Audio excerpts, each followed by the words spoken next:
जो काम last year 190 marks कर रहा था वो इस बार 170 मार्क्स करेगा, लगभग 20 नंबर का डिप मान लो इस बार। ये जनरलाइज नहीं कर सकते। जैसे पहले दिन का पहला पेपर काफी अच्छा पेपर, आसान पेपर माना गया था, तो उसमें आप 190 ही रखो इसे। और एक दो पेपर थोड़े एक्सेप्शनल थे तो उसमें 5-7 नंबर और माइनस कर लो।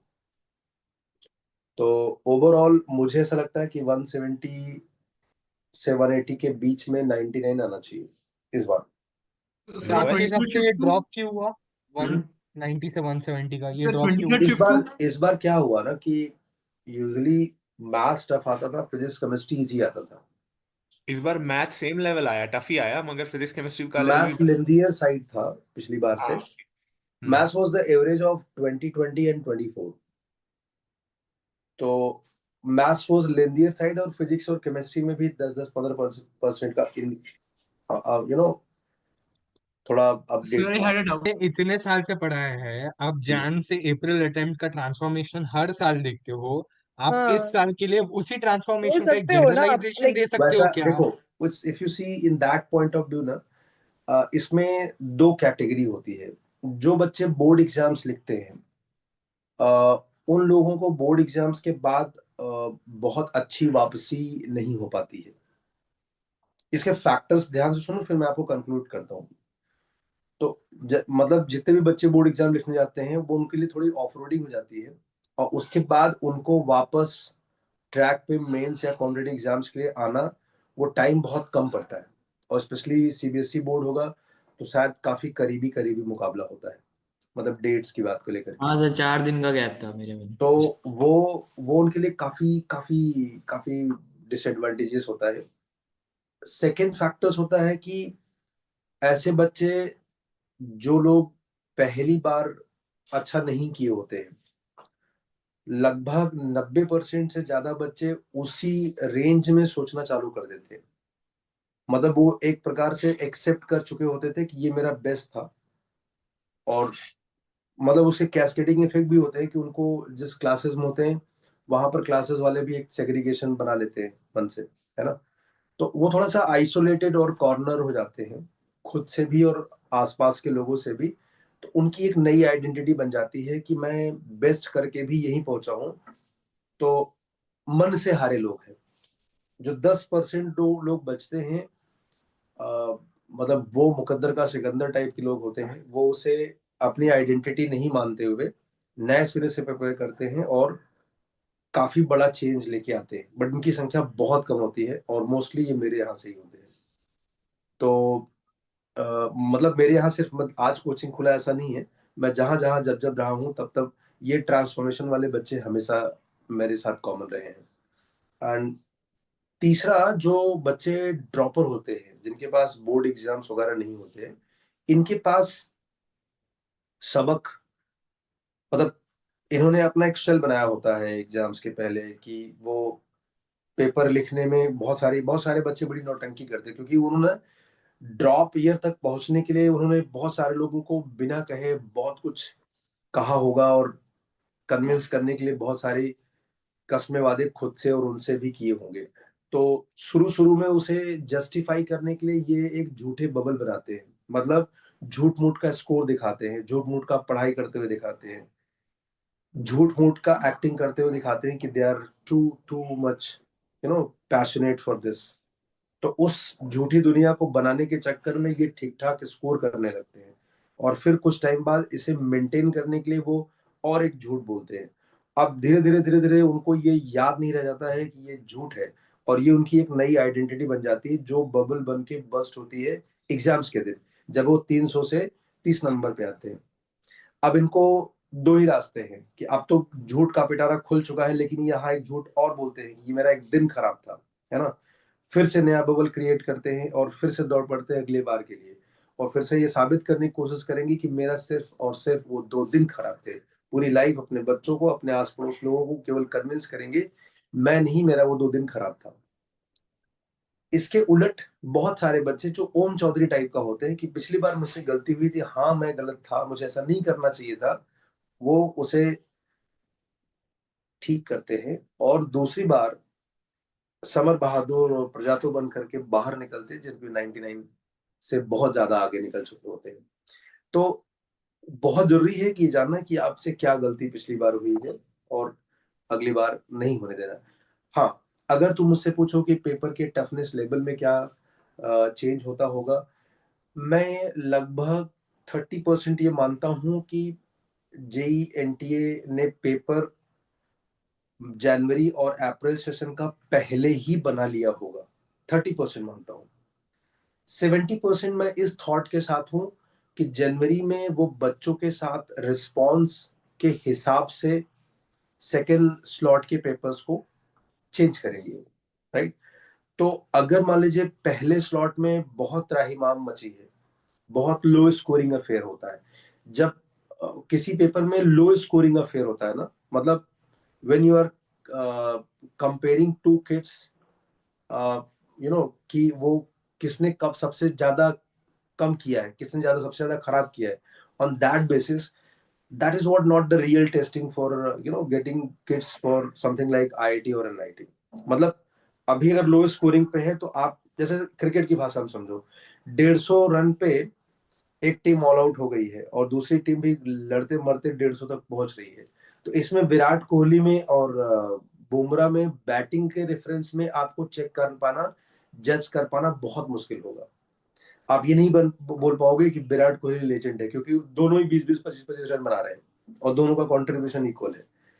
तो इसलिए अगर उनको एक रियल टेस्ट लेना होगा तो ये एक लो स्कोरिंग अफेयर था, तो वो उसे अगले पेपर को थोड़ा प्रोग्रेसिव बनाएंगे, वो दूसरे कैरेक्टर को चेक करेंगे। हर साल लगभग यही ट्यून होता है। और सिर्फ यही नहीं, आईआईटी एडवांस में भी जब भी एक पेपर टफ होता है तो दूसरे को आसान बना करके वो हमेशा ये दूसरा कैरेक्टर चेक करना चाहते हैं कि लो स्कोरिंग है, दोनों बुमराह और विराट कोहली सेम है, अगले पेपर में बताओ बुमराह कौन है और विराट कोहली कौन है इन टर्म्स ऑफ बैटिंग। तो आई थिंक मोटा मोटा आपको आइडिया लग गया है। जब भी पहला पेपर इजी आता है, दूसरा पेपर थोड़ा बेटर होता है। इस बार जनवरी वाला पेपर काफी अच्छा था, तीनों सब्जेक्ट मिला करके। तो मेरा कंक्लूजन है कि April session will be a very good scoring paper. और ऐसे बच्चे जो थोड़े इस बार किसी एंजाइटी इश्यूज की वजह से मुझे साबित करना है इसको अपने कंधे का बोझ बना करके एग्जाम सेंटर गए थे, उनके पास बहुत सुंदर मौका है अगले 2 महीने में थोड़े थोड़े करेक्टिव स्टेप्स लेकर के वो अगले पेपर में बहुत अच्छी स्कोरिंग की तरफ बढ़ सकते हैं। और जहां पर 99% जनता ऑलरेडी आपके गेम से बाहर है, क्योंकि वो अब स्वीकार कर चुके हैं कि ये दुनिया, ये महफिल मेरे काम की नहीं। और मतलब उन्होंने आपके लिए खुद ही हथियार डाल दिए। तो I hope it is clear to all. But sir mains two में तो ज्यादा लोग ये करते हैं ना, पार्टिसिपेट करते हैं। यही मतलब ज्यादा करते भी होंगे। तो बहुत सारे बच्चे जो मेंस वन में बहुत अच्छा कर जाते हैं ना, वो सेकंड में फॉर्म भी नहीं भरते, उनकी संख्या कम होती है, बट आपका कंपटीशन तो नहीं से है ओके। कि मतलब 80 मार्क्स होंगे, 80 मार्क्स पाने वाले बच्चे को लगभग 90 परसेंटाइल के आसपास आ जाएगा, और 110 पाने वाले को 94 95 तक आ जाएगा। इतना लो जाएगा क्या? मतलब लोअर साइड तो बहुत लो रहेगा। कट ऑफ भी 92 के आसपास आएगा ना? नहीं, नहीं, कट लास्ट ऑफ टाइम नहीं। 93 था तो इस लास्ट बार टाइम भी। थोड़ा एक्सेप्शनल था क्योंकि काफी स्कोरिंग हो गया था। इस बार मुझे लगता है 90 91 तक ही रहेगा कट ऑफ, ओके। मतलब अगर मैं इस शिफ्ट को सिर्फ 90 मार्क्स? नहीं, 90 90 मार्क्स, परसेंटाइल। सर 90%। परसेंटाइल तो बढ़ेगा ना, क्योंकि कैंडिडेट्स बढ़े हैं इस बार। हाँ भाई, परसेंटाइल तो टॉप मार्क्स घट 10,000 सकता है। है, मार्क्स मतलब घट जाएगा लेकिन परसेंटाइल अगर तो एक, उन्हें तो सिर्फ 1 लाख लोगों को लेना है ना, तो वो टॉप 93 हो या 94 हो, उससे क्या फर्क पड़ता है? 1 लाख में मैं आए तो इस हो गया। पेपर में मार्क्स वर्सेस परसेंटाइल की बात कर रहा हूँ। इस पेपर में अगर देखोगे, इस बार 14 लाख बच्चे बैठे थे, जिनमें मैं मान रहा हूँ कि 12 लाख बच्चे काम के हैं। मतलब बैठने के तो 14 लाख है, लेकिन शायद 2 लाख बच्चे नीट वीट वाले होंगे। ये ज्यादा बोल रहा हूँ? नहीं नहीं, कम बोल उतनी रहे उससे ज्यादा होगा सर, बहुत नीट वाले पेपर दे रहे हैं। सर वैसे अपीयर 13 लाख क्यों है? हाँ, 13 लाख भी अगर मान लो तो अगर मैं इस स्लॉट में 2 लाख माइनस कर दूं तो हमें चाहिए लगभग 1.25 लाख के आसपास बच्चे। 1.25 लाख का मतलब एक एक परसेंटाइल का मतलब हो गया लगभग 11,000। If 11 lakh is real number, तो 11,000। तो आपको 1.25 लाख के लिए कितना चाहिए? 10 परसेंटाइल तक माइनस जाना पड़ेगा, तो 90 पे ही तो कट ऑफ आएगा। और 90 के आसपास आना चाहिए। तो 90 परसेंटाइल के लिए आपका मार्क्स होगा 80 to 85। That's what I am saying for this slot. एकदम इजी पेपर मान लो तो कितना जाएगा? कौन सा अगला वाला? नहीं, ये वाला अगर एकदम इजी पेपर हो तो कितने मार्क्स पे 90 जाएगा? मतलब 85 से 90 के ऊपर नहीं जाएगा, कितना भी हो। और 99 के लिए एकदम इजी शिफ्ट का? 190 से 200, ओके। जिसमें मुझे लगता है कि 22 जनवरी का जो पहला दिन का पहला पेपर था ना, वो 190 प्लस में आएगा, 190 के से 195 के आसपास में। और sir 24 Jain shift 2। 24 Jain shift 2 वही 175 के आसपास होगा। 175 सर 23rd जैन शिफ्ट 2। वही 175 180। तो मुझे लग रहा है जो आप अभी बोल रहे हो उससे 10 प्लस करके आएगा, +10। हाँ मतलब प्लस माइनस 10 हो सकता है, बिकॉज देखो मेरा जो एनालिसिस पेपर का है वो मैथ्स के बेसिस पे है, और ये काफी टेम्पर्ड हो सकता है। फिर से वही किरचॉफ लॉ के हिसाब से एक जंक्शन पे आप कितना भी करंट फ्लो करा लो, करंट जाएगा उधर ही जहां पर रेजिस्टेंस कम होगा। बच्चा मैथ्स को नहीं सॉल्व कर पाने का रीजन उसे मैथ्स नहीं आना नहीं रहा, क्योंकि वो अपने बचे हुए टाइम को फिजिक्स और केमिस्ट्री में देना चाहता है, इसलिए भी उसको मैथ्स में कम मार्क्स है। तो मतलब मैथ्स में लो स्कोर करने का रीजन सिर्फ टफ ही होना जरूरी नहीं है, फिजिक्स और केमिस्ट्री का आसान होना भी मैथ्स में लो स्कोरिंग का कारण बनता है। तो ये बात है। तो इसलिए फिकर नॉट, डरने का नहीं, और नेक्स्ट लेवल पे आपको मूव करना चाहिए। 2-4 दिनों की बात है, उसके बाद परसेंटाइल तो आ ही जाएगा। नहीं, Yes, I am just ensuring initially कि लिखने में और जो तुम्हारे दिमाग में सॉल्यूशन आ रहे हैं दोनों में ना कितना फॉल्स सिग्नल हो सकता है, आप उसको लिख लिख करके एक बार पहचान लो, ताकि आपको ये समझ में आए कि जो आपको समझ में आ रहा है कितना परसेंट समझ में आ रहा है।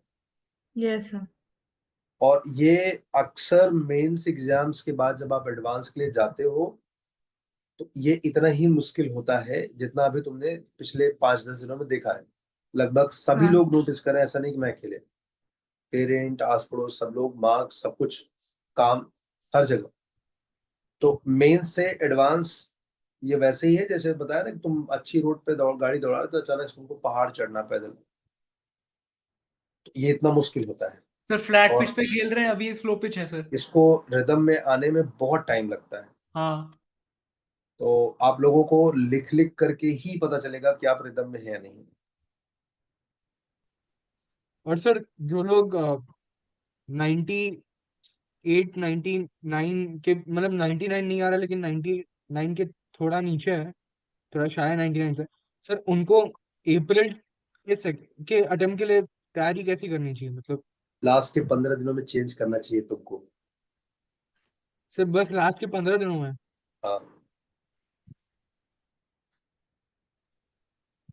जिन लोगों बोल करके इतना स्पेसिफिकली बोल रहा है जैसे हमें समझ ही नहीं आ रहा है क्या बोल रहा है। अगस्त्या के साथ रहने का असर है। तो फिर लास्ट 15 दिनों में मीन्स कैसे होगा? मेरा वो है कि अबे तो तुम अभी जो पढ़ रहे हो क्या अकबर और हुमायूं के बारे में पढ़ रहे हो? ये वही तो है। इसे जो तुम्हारे मेंस में 30-40% आसान वाले क्वेश्चन उसको नहीं करने की जरूरत है ना अब तो। लास्ट के 15 दिनों में सारे शॉर्टकट फॉर्मूले इंडेक्सिंग करके हाईलाइट कर देना उसको। हो जाएगा क्या? हर साल हो जाता है। अच्छा। तब ज्यादा अच्छा होता है। और क्या।